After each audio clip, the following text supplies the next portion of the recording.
Dahil dyan, para nang mag-chismis, chikahan na tayo mga kachorba. Madilim ngayon dito. Hapon ako pa-cheese ngayon, madidilim ang bahay ngayon. Madidilim ngayon ang mga bahay ngayon, pero alas 4 pa lang. O diba, madidilim. Dito, sobrang ng tabi-tabi ang mga bahay, kaya kabila wala na ang liwanag. Kahit matanghali, madilim na. Diyos biday, nakakaloka. Yun lang. Nagpa-chika lang ako. Dahil dyan, hapon ako nakaisip pag chismis. Kasi pumasok lang sa utak ko. Kaya pinasok ko na agad ang pag-chika ko. Kasi minsan lang yan makapunta sa utak ko. Kaya dediretso na ako sa pag-chismis habang walang mga tao. Diba? Walang mga tao. Tara na ang mag-chismis, chikahan. Sa totoo lang, habang ako'y nagbibideo, may nagchismis na naman ako sa sarili ko dahil. Kasi kanina, nagkakaproblema na naman ako dahil. Sa cellphone ko dahil. Pero, kailangan tiisin ko ang pagmamahal ko sa cellphone na to. Kahit ito'y bumibigay na sa akin dahil. Diyos me dahil. Talagang ginawaan ko ng paraan para lang siya'y kumapit. Kasi noon pa man, dati ko na yung nachichika. Dati ko na yung chinichika yan. Siyempre, ganun talaga ang buhay. Sa totoo lang, yung nagpasko, December, sa totoo lang, nagkaroon ako ng budget. Oo, sa totoo lang. Hindi naman milyones yan dahil yung mga sakto lang sa mga naging trabaho ko dati. Sa mga nakuha ko. So dahil nga hindi ako nakakapagtrabaho ngayon at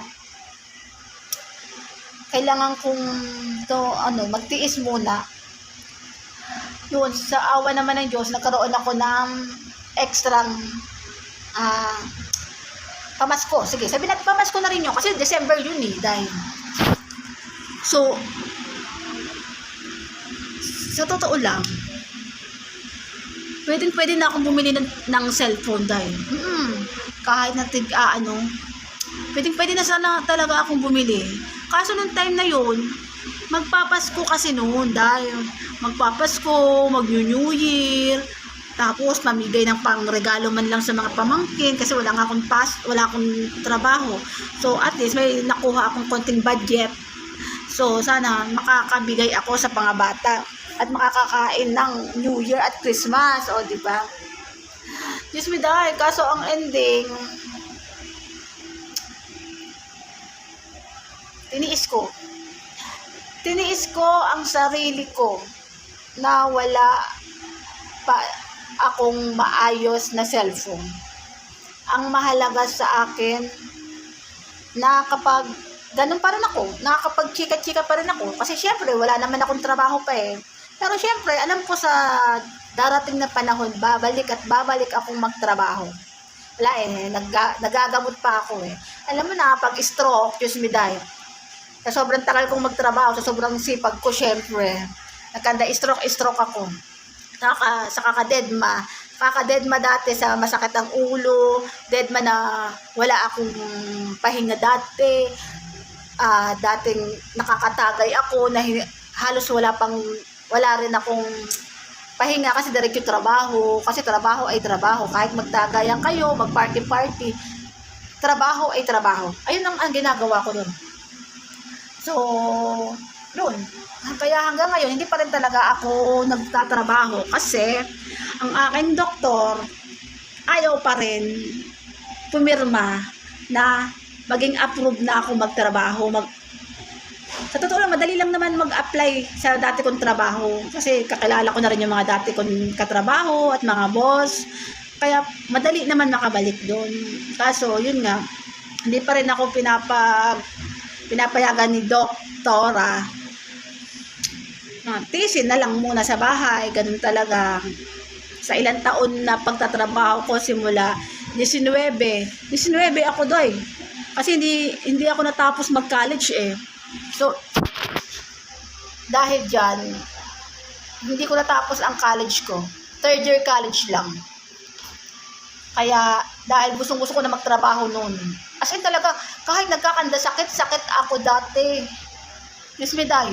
Talagang, hindi ako nagsasabi sa parents ko na masakit ng ulo ko na, lalo na yung sa first trabaho kong pinasukan. Kasi, first time ko talaga yung trabaho na yan. Nagmamachine, may kaaway,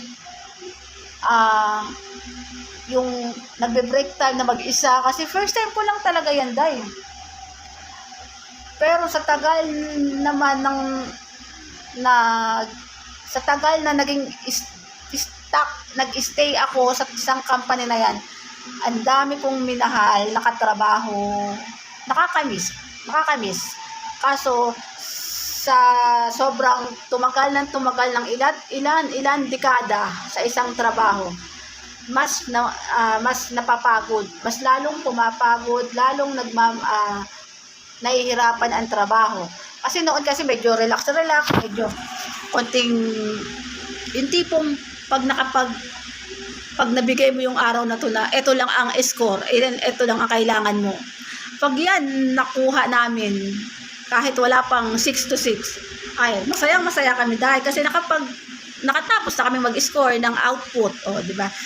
Noon kasi sa mga company talaga, dumadating talaga sa time na once na may score na kailangan ito ang output nyo, stop na, pahinga na, basta mahalaga mag-score ka man ng sobra, wag lang ng sobra-sobra.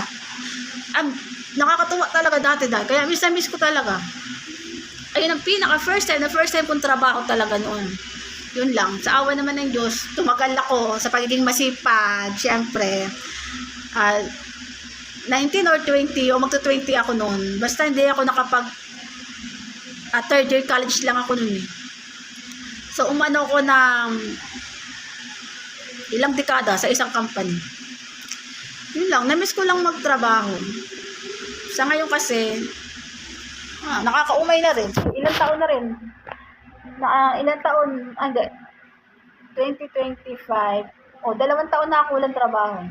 Kasi hindi pa ako binibigyan ng may mga time na talagang medyo may inaayos, may mga inaayos din naman ako. Kaso hindi yun na hindi siya isang trabaho, hindi siya isang kinikita. Pero at least nakakagalaw-galaw ako sa loob ng bahay o sa labas ng bahay o siyempre sa mga chismosan na din, para makachismis-chismis ng konti. Yung tipo kahit nakadaan lang, pero sa totoo lang, nakikinig lang ako ng mga nagkikismisan. Bismiday, kaloka.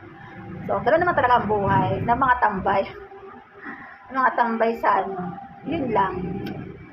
Na lang ako. Totoo lang, meron naman talaga akong chika. Kaso, hindi ko sama chika pa ngayon. Kasi nag-iisip pa ako. Yun lang. Nag-iisip muna ako bago ako matapos ang aking chismis. Okay, kasi sa totoo lang, continue sana ang aking chismis. Ang problema, hindi po ngal. Nawala na naman ang utak ko dahil. Once kasi na nagchika ako, kailangan lahat ko na agad sa utak ko, sa isip ko. Pero once na napadaan ako nawawala na naman sa panibagong mga dapat chismisin. Yun lang, napachismis lang ako.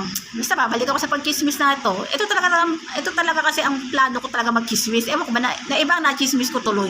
Day. Okay na nga, goodbye na nga sa inyo, day. Bye.